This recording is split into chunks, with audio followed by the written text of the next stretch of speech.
Alright guys, I have got a ton of people asking me about my Devel 16 and I'm fully aware that one of the cards where I have spent the most money of this entire game is now quite literally on the same level as the Hennessey and not even as capable as the Hennessey Venom F5 because the nerf that Gameloft applied to this card performance is something worth having a look at, as I said on my previous video, and that's what I will be doing today, so take a seat, grab some snacks and let's get into it.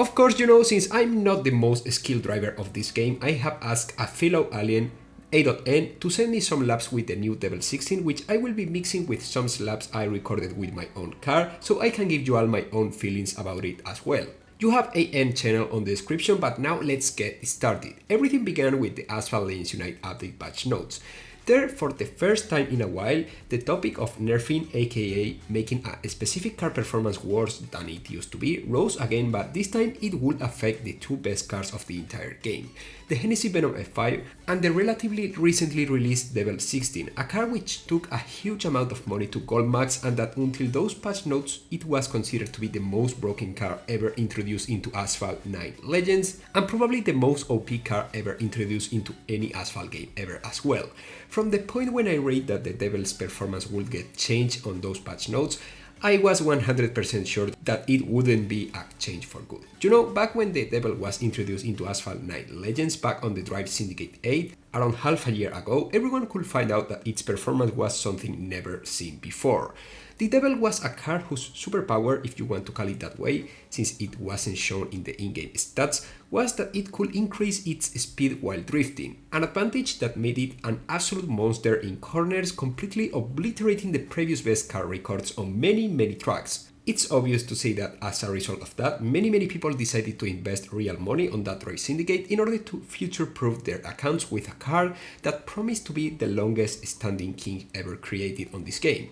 Little did they know about Gameloft plans for the future though. Being completely realistic, the starting mistake belongs to Gameloft, who in the first place should have never ever introduced a card as broken as the Devel 16 into Asphalt Legends. They could have adjusted the performance to make it a bit less powerful, and still I'm pretty sure that many people would have decided to still go for it back at its first Drive Syndicate, since it had a never seen before top speed that, believe it or not, was still a huge factor to consider before going for a card. The thing is that Gameloft, despite of getting feedback from professional players who tested the Devel 16 before being introduced into the game, decided to make incredibly small adjustments that still keep the card as an absolute monster, miles ahead of the second best card, which in this case was the Hennessey Venom F5. This will lead in a way to the current scenario. While it's true that most people were concerned about how a broken card would affect to the game, a certain individual decided to send to the community manager at the time a detailed document explaining how to balance the Devel, which the community manager submitted to the developers,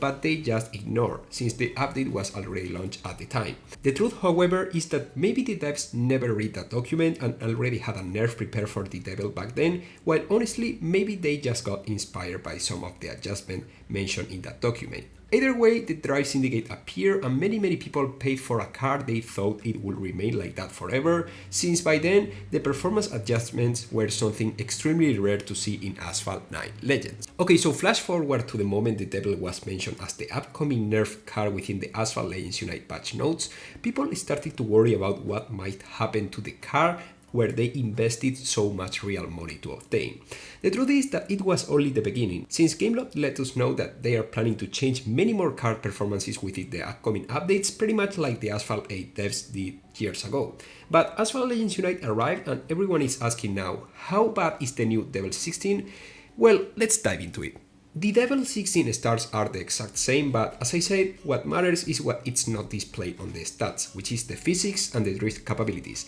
Now the Devel is no longer able to gain speed as much as it used to, so in corners it doesn't do really bad, but it's not even a shadow of what it used to be. The drift loses speed way faster and holds way less speed as well, so performing those old 530 or 550 km per hour drifts are no longer possible. Also, the drift radius is wider, so if you add all the facts I just mentioned, it's easy to assume that the Devel will likely no longer be able to do the Cairo 360 roundabout at 550 km per hour like it used to. One of the major issues the old Devel 16 had is that if you took a ramp with it, you would lose speed massively, so it was just better to avoid ramps with that car. Well, I can tell you guys that this new Devel 16 on ramps feels a bit better now, but it's not easy to spot a difference if you ask me.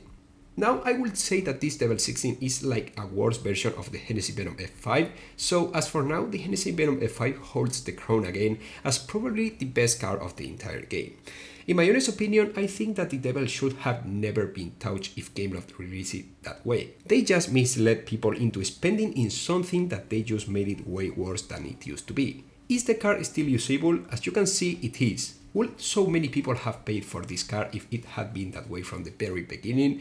Well, not nearly as many people, I can assure you that. Now I will talk about the Jesco absolute performance in 1 second, but there is an important question first. What happened to all of those players who bought the Devel 16 thinking that it will always remain like that? Can these players either get their money back or do something to make Gameloft to improve this car? Here is the funny thing, no, they can't. As you can see on the screen right now, when you start playing Asphalt Legends or Asphalt Legends Unite, you are basically forced to accept the Gameloft terms of use and all what they include inside of them in order to play the game. So as you can read, at a certain point of the terms of use, which every single one of you guys accepted, it's clearly stated that you own absolutely nothing on this game. And that basically by accepting the terms of use, you give Gameloft the right to change, nerf, or even remove any card or in-game object they want from your account, same as they have the right to completely remove your account without giving you a reason, and still you wouldn't be able to do anything since you agreed those terms when you started playing this game.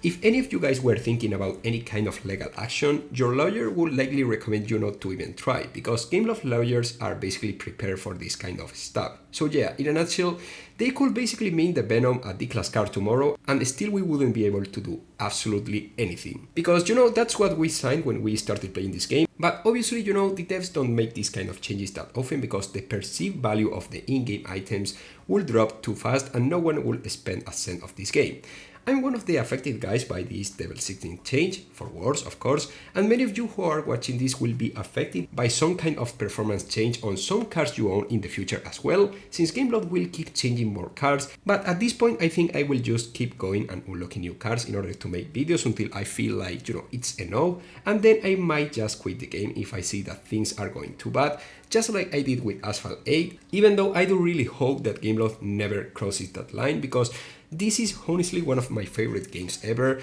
and I'm not saying it because of how much I have spent, but because I have experienced some really nice things thanks to it.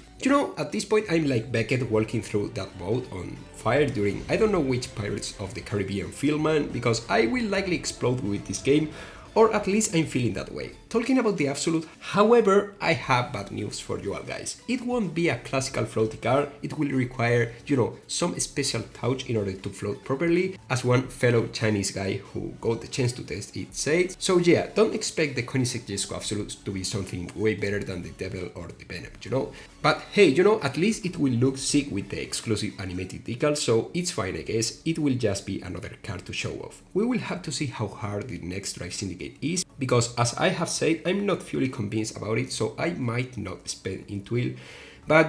time will tell at this point. But now it's your turn guys, what are your thoughts about this massive Devel 16 downgrade? Do you think Gameloft should adjust it a bit better in order to properly reward those who decided to spend on this car, or should Gameloft just leave it as it is? Let me know in the comment section, drop your like and subscribe in order to not miss absolutely anything about Asphalt Legends Unite. I will see you really soon as usual with much more content. Goodbye guys!